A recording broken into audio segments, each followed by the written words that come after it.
My boss looked me dead in the eyes and told me I'd be senior marketing director by January. So I sacrificed my health, my relationships, and 18 months of my life working 60-hour weeks.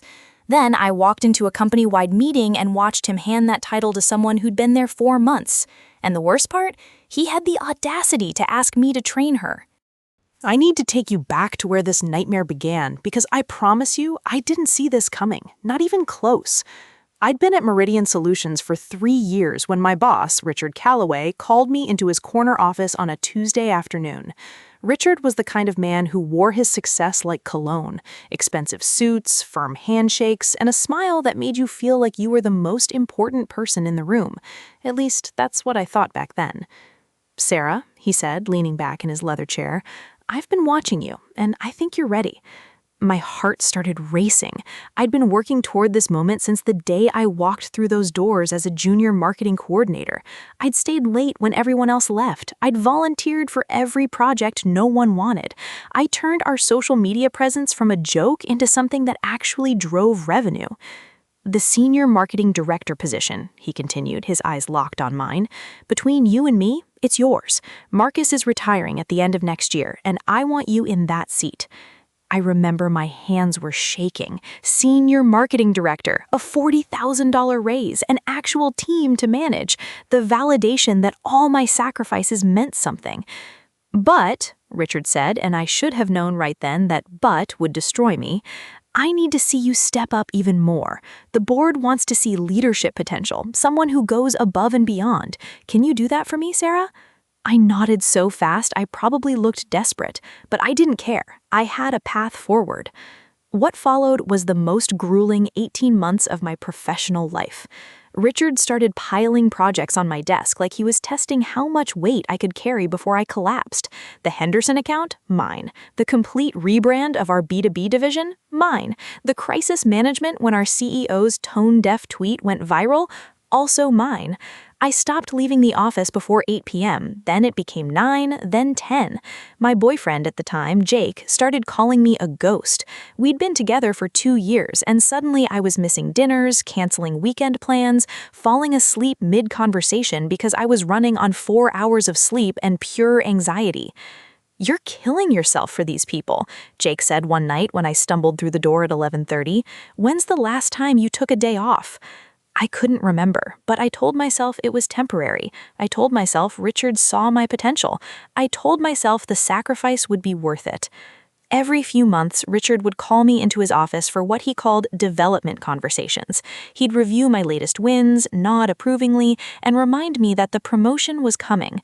"You're doing amazing work, Sarah. The board is impressed. Just keep pushing. January is going to be your month." January. I circled it on every calendar I owned. I missed my sister's baby shower because we had a product launch that weekend. I told her I'd make it up to her. I didn't. I missed my best friend's birthday because Richard needed a presentation for Monday and dropped it on me Friday at 6 p.m. She said she understood. I could tell she didn't. Jake eventually stopped waiting up for me. Then he stopped calling.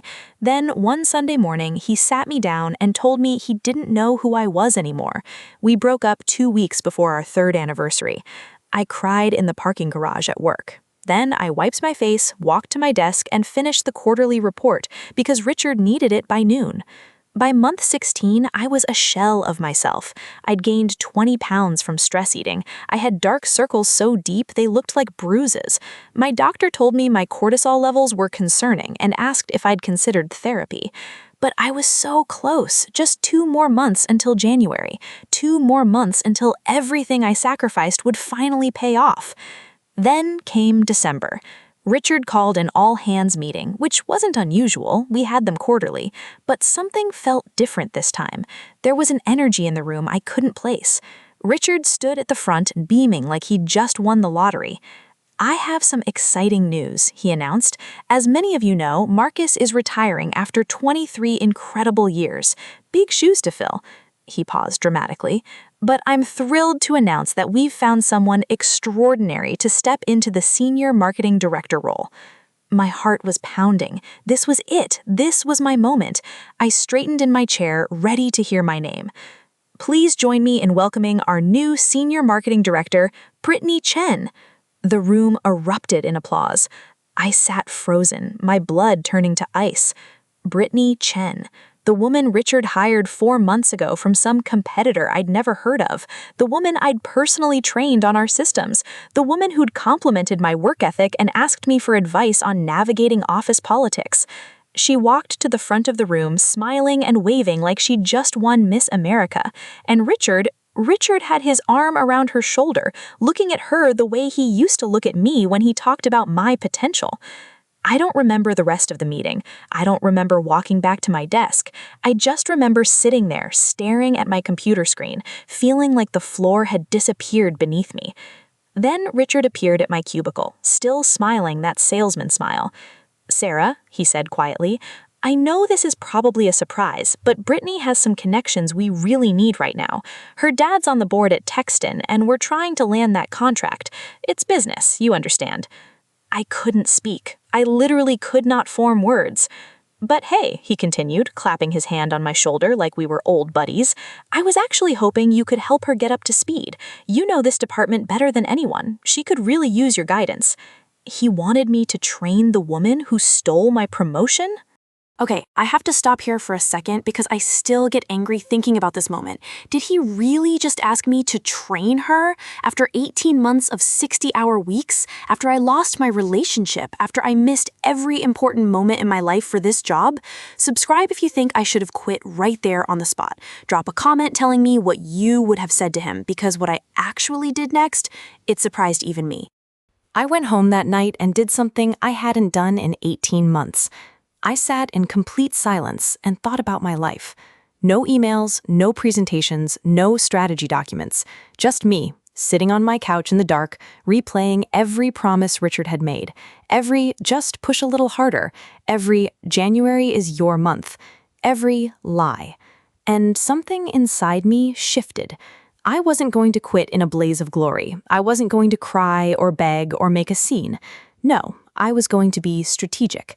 I was going to be patient, and I was going to make sure Richard regretted ever underestimating me. The next morning, I walked into the office with a smile on my face. I shook Brittany's hand and congratulated her warmly. I told Richard I understood completely and that I was happy to help with the transition. He looked relieved, maybe even surprised.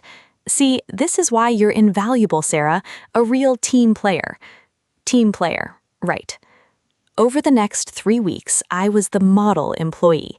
I answered every question Brittany had. I walked her through our processes, our client relationships, our campaign strategies. I was helpful, professional, and utterly irreplaceable. But I was also doing something else. Every night, I went home and documented everything. Every project I'd led, every campaign I'd created, every late night, every weekend, every sacrifice. I saved emails where Richard promised me the promotion. I compiled performance reviews where he praised my work. I built a portfolio that proved, without a shadow of a doubt, exactly what I had contributed to that company. Then I started reaching out to recruiters. Turns out, the reputation I'd built over 3 years wasn't invisible. Within 2 weeks, I had 3 interviews lined up. Within a month, I had 2 offers on the table. One of them was from Vantage Marketing, a direct competitor of Meridian. They wanted me as their director of brand strategy.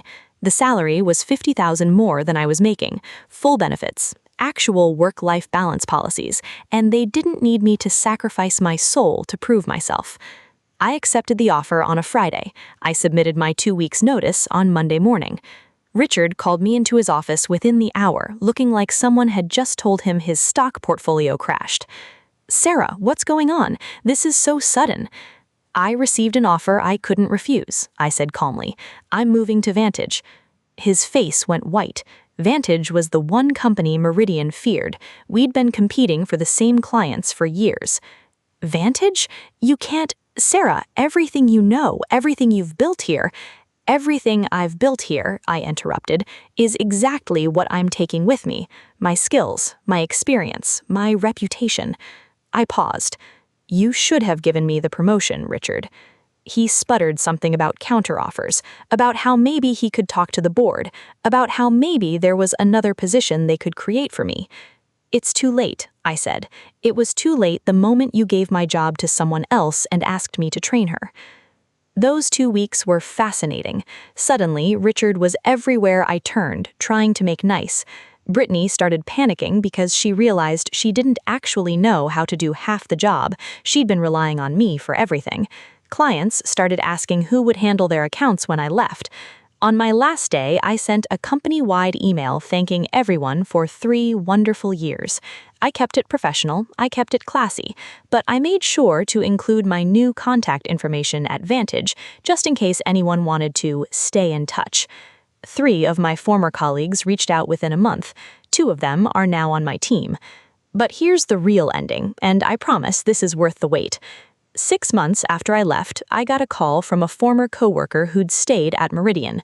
She told me that the Texton deal, the one Richard hired Brittany specifically to land, fell through completely.